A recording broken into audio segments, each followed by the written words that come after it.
మహాదేవ భగవంతుని పూజా విధానం. రుద్రుడు మరలా ఇలా అన్నాడు, ఓ ఋషికేశ గదాధరా, ఇంకను దేవ పూజా విధానాల గురించి నేను తెలియగోరుతున్నాను. దేవ పూజా విధానాలు నీ నుండి ఎంత విన్నప్పటికీ తృప్తి కలగడం లేదు. అప్పుడు శ్రీహరి ఇలా చెప్పసాగాను, రుద్ర, నేనిప్పుడు హయగ్రీవుడు అనబడు దేవతా పూజా విధానాన్ని నీకు తెలియజేస్తాను, వినుము. ఈ పూజ చేయడం వలన జగన్నాథుడైన విష్ణు అత్యంత సంతోషాన్ని పొందుతాడు. శంకర, ఆ పూజకు మూల మంత్రము హయగ్రీవ వాచకమే. ఆ పరమ పుణ్యప్రద మంత్రం ఇది. ఓం సౌం క్షౌం స్థిరసే నమః.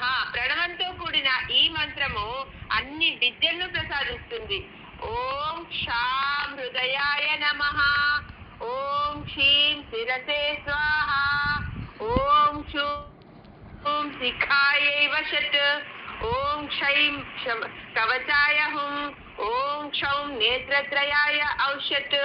ఓం హఫ్ హః అస్త్రాయ ఫట్. ఈ మంత్రాలతో అంగన్యాసము కరన్యాసము చేయాలి. శంకర, హయగ్రీవుడు శంఖము, మల్లె పువ్వు, చంద్రుడు మున్నగు వారి వలె తెల్లనివాడు. తామర చూడులోని తంతువు వెండి వలె తెల్లని దేహకాంతితో ఉండువాడు. ఆవు పాల వలనే తెల్లగా ఉండువాడు. కోట్ల సూర్యుల కాంతితో సమాన కాంతి గలవాడు. శంఖ చక్ర గదా పద్మములను 4 చేతులలో ధరించి ఉండువాడు. ఆయన అంతటా నిండి ఉండివాడు. కిరీటము కుండలాలు వనమాల ధరించి శోభిల్లువాడు. సుదర్శన చక్రాన్ని ధరించిన వాడు. అందమైన చెక్కిళ్లు కలవాడు. పసుపు పచ్చని వస్త్రాన్ని ధరించిన వాడు.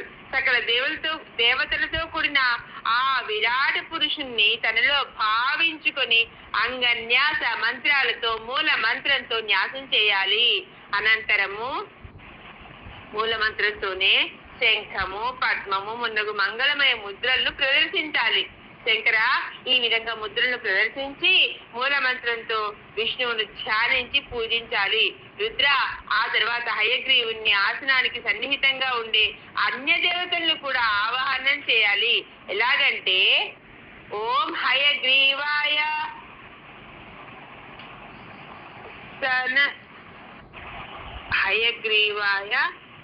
సనస్య ఆగచ్చత చ దేవతాః. ఓం హయగ్రీవ సనస్య ఆగచ్చత చ దేవతాః. ఈ విధంగా ఆవాహనం చేసి స్వస్తికము సర్వతోభద్ర మండలములతో అంతర్గతంగా ఉన్న దేవతలను పూజించి ద్వారం వద్ద ధాత విధాతలను కూడా పూజించాలి. వృషధ్వజ సమస్త పరివారాయ అచ్యుతాయ నమః అనే మంత్రంతో మండల మధ్యలో విష్ణు భగవాను పూజించాలి. ద్వారం వద్ద గంగను, మహాదేవిని, శంఖపద్మములు పేర్లు కలిగిన నిధులను పూజించి అగ్రభాగంలో గరుడుని, మధ్య భాగంలో ఆధార శక్తి అని పేరు గల శక్తిని కూడా పూజించాలి. ఓ మహాదేవ, అనంతరము కూర్మమును, ఆదిశేషుని, భూమిని కూడా పూజించాలి. ఆగ్నేయంలో ధర్మాన్ని, నైరుతిలో జ్ఞానాన్ని, వాయవ్యంలో వైరాగ్యాన్ని, ఈశాన్యంలో ఐశ్వర్యాన్ని పూజించాలి. అనంతరము తూర్పున అధర్మాన్ని, దక్షిణంలో అజ్ఞానాన్ని, పశ్చిమంలో అవైరాగ్యాన్ని, ఉత్తరంలో అనైశ్వర్యాన్ని కూడా పూజించాలి. ఆపై మండల మధ్యలో సత్వ రజస్తమో గుణాలు మూడింటిని కూడా పూజించాలి. మధ్యలో కందము, నాళము, పద్మమును శాస్త్రోక్తంగా పూజించాలి. మధ్యలో అర్కుని, సోముని, అగ్నిమండలాల్ని పూజించాలి. ఓ వృషధ్వజ, విమల, ఉత్కర్షిణి, జ్ఞాన, క్రియ, యోగ, పఫి, సత్య, ఈశాన, అనుగ్రహాలవి శక్తులు. తూర్పు, దక్షిణము, పశ్చిమము, ఉత్తరములలో ఉన్న పద్మపత్రముపై వరుసగా ఓం విమలాయ నమః, ఓం ఉత్కరిణ్యై నమః, ఓం జ్ఞానాయ నమః, ఓం క్రియాయై నమః, ఓం యోగాయై నమః అను మున్నగు మంత్రాలతో విమలాది శక్తులను కూడా పూజించాలి. శుభమును కోరుకునేవాడు పద్మకర్ణికపై అనుగ్రహ అను శక్తిని ఓం అనుగ్రహాయై నమః అను మంత్రంతో పూజించాలి. ఈ ప్రకారంగా స్నానము, గంధము, పుష్పము, ధూపము, దీపము, నైవేద్యాన్ని సమర్పించి దేవుణ్ణి ఆసనానికి మంగళ పూజ చేయవలను.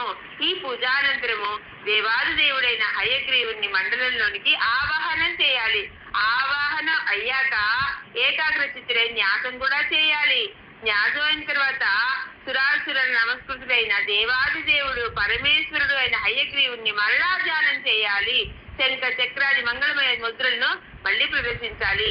ఆ తర్వాత పాడ్యము, అర్ఘ్యము, ఆచమనము, స్నానము సమర్పించాలి. ఓ వృషధ్వజ, ఆయనకు వస్త్రాన్ని సమర్పించి ఆచమనం ఇచ్చి ఆపై యజ్ఞోపవీతాన్ని సమర్పించాలి. మరలా పాడ్యము, అర్ఘ్యము మున్నగునవి సమర్పించాలి. అనంతరము మూలమంత్రంతో భైరవునకు పాద్యాదులు సమర్పించాలి. ఆపై విధి ప్రకారంగా పూజించాలి. ఓ శివ, ఆ తర్వాత శుభదాయిని, ఐశ్వర్యప్రదాయిని అయిన పరమాదేవి అగు లక్ష్మిని పూజించాలి.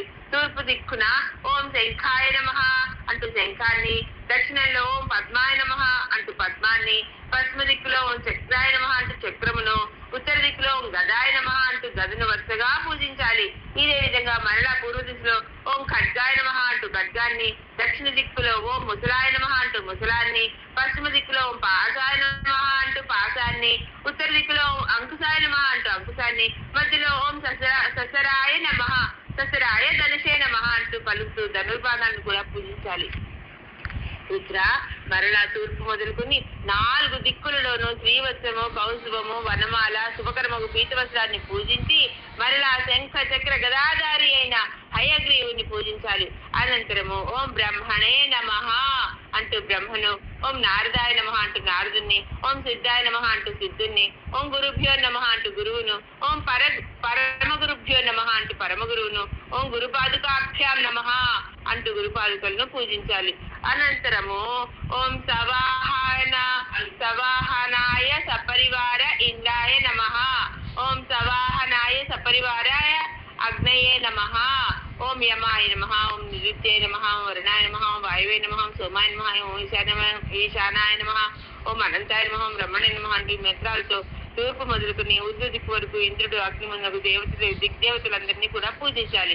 అనంతరము ఓం వజ్రాయ నమః, ఓం శక్తయే నమః, ఓం దండాయ నమః, ఓం ఖడ్గాయ నమః, ఓం పాశాయ నమః, ఓం ధ్వజాయ నమః, ఓం గదాయ నమః, ఓం త్రిశూలాయ నమః, ఓం చక్రాయ నమః, ఓం పద్మాయ నమః అంటూ ఈ మంత్రాలతో వజ్రాన్ని, శక్తి మున్నగు ఆయుధాలను పూజించాలి.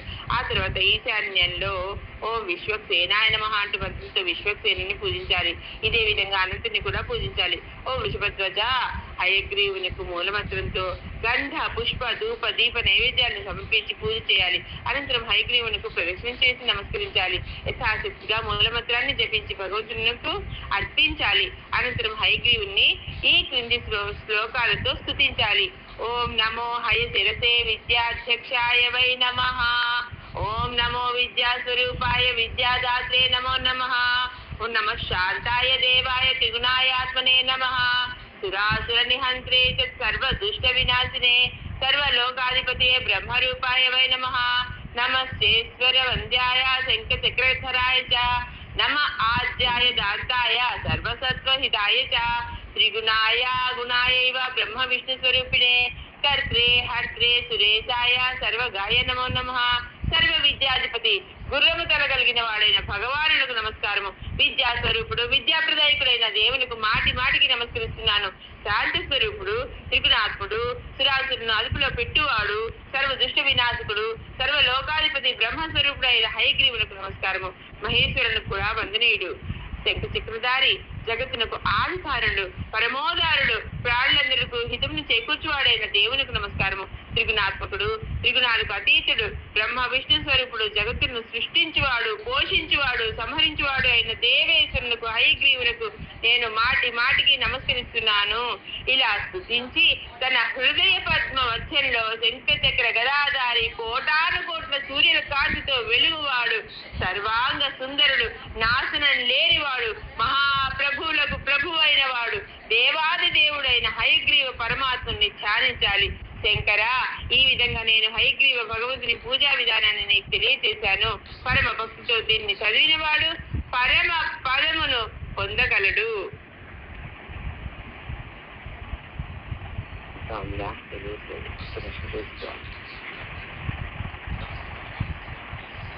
అమ్మో ఇంకా ఉందా? అమ్మో ఇంకా ఉన్నట్టుంది. అయిపోయింది, ఇంకా కాలేదండి. అమ్మో ఇంకా ఉంది. గాయత్రి మీకు ఓపిక ఉండాలి. గాయత్రి న్యాసము సంధ్యావిధి. శ్రీహరి చెప్పసాగును. శంకర, నేను ఇప్పుడు గాయత్రి పూజలు చేయవలసిన న్యాసాదులను వర్ణిస్తాను వినుము. గాయత్రి మంత్రానికి ఋషి విశ్వామిత్రుడు, దేవత సవిత, శిరస్సు బ్రహ్మ, శిఖరుద్రుడు. ఈమె విష్ణు హృదయంలో నివసిస్తుంటుంది. ఈమె వినియోగ కాలంలో ఏకనేత్ర. ఈమె కాత్యాయని గోత్రంలో ఆవిర్భవించింది. మూడు లోకాలే ఈమె చరణాలు. ఈమె భూగర్భంలో ఉంటుంది. ఈ విధంగా గాయత్రి స్వరూపాన్ని తెలుసుకుని 12 లక్షల మార్లు గాయత్రి మంత్రాన్ని జపం చేయాలి. ఈ మంత్రమునకు శ్రీపాదము, చతుష్పాదములు అనగా 3 పాదాలు 4 పాదాలు ఉంటాయి.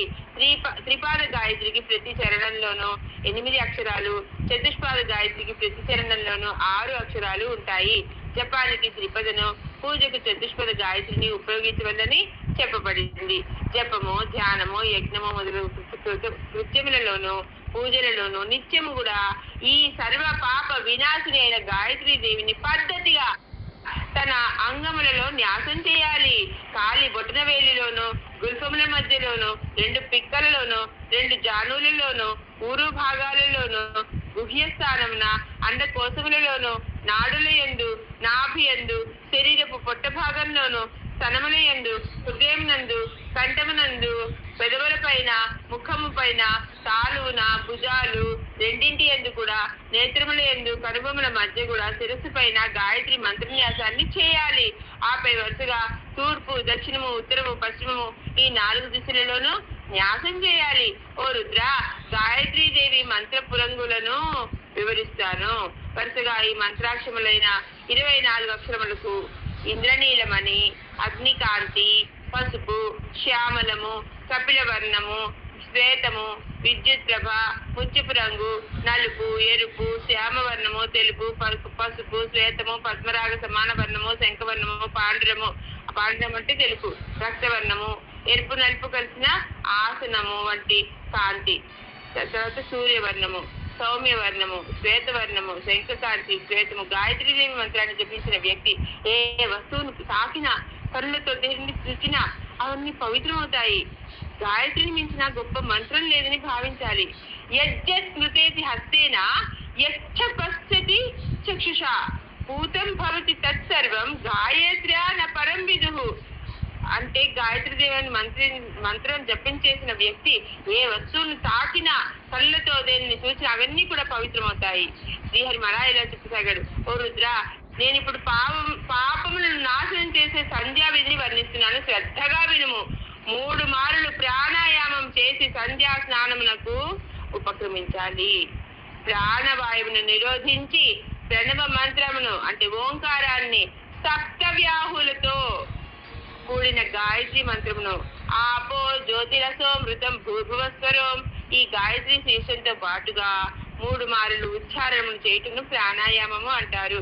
ద్విజుడు ప్రాణాయామం వలన మానసికము, వాచికము, కాయికమనవుడు 3 దోషాలను భస్మం చేసుకోగలుగుతాడు. కనుక యథావిధిగా నియమం ప్రకారం అన్ని కాలాలలోనూ ప్రాణాయామ పరాయణుడు కావాలి. ఉదయం పూట సూర్యశ్చ అనే మంత్రంతోనూ, మధ్యాహ్నం వేళ ఆపహ పునంతు అనే మంత్రంతోనూ, సాయంకాలం వేళ అగ్నిశ్చ మామన్యుశ్చ అనే మంత్రంతోనూ యథావిధిగా ఆచమించి ప్రణవ మంత్రంతో కూడిన ఆపోహి అనే రుక్కుతో సర్పలతో నీటిని మాదనం చేస్తూ ప్రతి పదమునకు నీటిని శిరస్సుపై చల్లుకోవాలి. రజోగుణం వలన వచ్చే పాపాలు, తమో గుణం వలన అజ్ఞానం వలన వచ్చే పాపాలు, జాగ్రత్త స్వప్న సుషుప్తాంశంలో చేసే పాపాలు, కాయికము, వాచికము, మానసికమైన పాపాలు, అబ్బా ఈ 9 రకాలైన పాపాలు ఈ 9 మంత్రాలతో మార్గం వలన భస్మమే నశిస్తాయి. రజస్తమ స్వమోహార్థాన్ జాగ్రత్త స్వప్న సుషుప్తి జాన్ వాగ్మనః కర్మ జాన్ దోషాన్ నవైతాన్ నవ విద్దహేత్. కుడి చేతిలోనికి నీటిని తీసుకుని ద్రుపద అనే మంత్రంతో అభిమంత్రించి శిరస్సును చల్లుకోవాలి. అఘవర్షర ఆ మంత్రము 3, 6, 8 లేక 12 మార్లు ఆవృత్తి చేసుకుని అఘమర్షణము చేసుకోవాలి. అనంతరము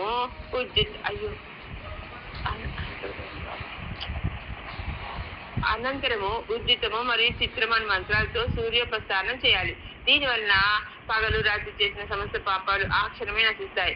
ఉదయ సంధ్యను నిలబడి మధ్యాహ్న సంధ్య సాయం సంధ్యలో ఎందుకు కూర్చుని పార్వపలను అంటే సంధ్య చేయాలి. ప్రణవము, ఓంకారము మరియు మహావ్యాహులతో అనగా భువః స్వహ లతో కలిపి గాయత్రి మంత్రాన్ని 10 మార్లు జపించడం వలన ఈ జన్మలోని పాపాలు, 100 మార్లు జపించడం వలన పూర్వజన్మ పాపాలు, 1000 సార్లు జపించడం వలన 3 యుగాలలో చేసిన పాపాలు నశిస్తాయి. 10 జన్మ సంజనితం శతేన తు పురాకృతం శ్రీగం తు సహస్రేణ గాయత్రీ హంతి దుష్కృతం. గాయత్రీదేవి ఉదయం ఎరుపు రంగులోను, మధ్యాహ్నం సావిత్రీదేవి తెలుపు రంగులోను, సాయంత్రం సరస్వతీదేవి నలుపు రంగులోను ఉంటుంది. గాయత్రి మంత్రము యొక్క ప్రథమ వ్యాహృతి అయిన బుహ్ను ఓం బుహ్ హృదయాయ నమః అంటూ హృదయంలోను, ద్వితీయ వ్యాహృతి భువహ్ను ఓం భువః శిరసే స్వాహ అంటూ శిరస్సునందును, మూడవ వ్యాహృతి అయిన స్వహను ఓం స్వ శిఖాయైవ షట్ అంటూ శిఖయందును న్యాసం చేయాలి. గాయత్రి మంత్రం యొక్క ప్రథమ పాదము తత్సర వితుర్వరేణ్యంను కవచంలోను, ద్వితీయ పాదము భర్గో దేవస్య ధీమహీను కన్నులలోను, మూడవ పాదము ధియో యో నః ప్రచోదయాత్ను అస్త్రములలోను, నాలుగవ పాదము పరోరది సావధోంను సర్వాంగాలను న్యాసం చేయాలి. సంధ్యా సమయాల్లో ఇప్పుడు చెప్పినది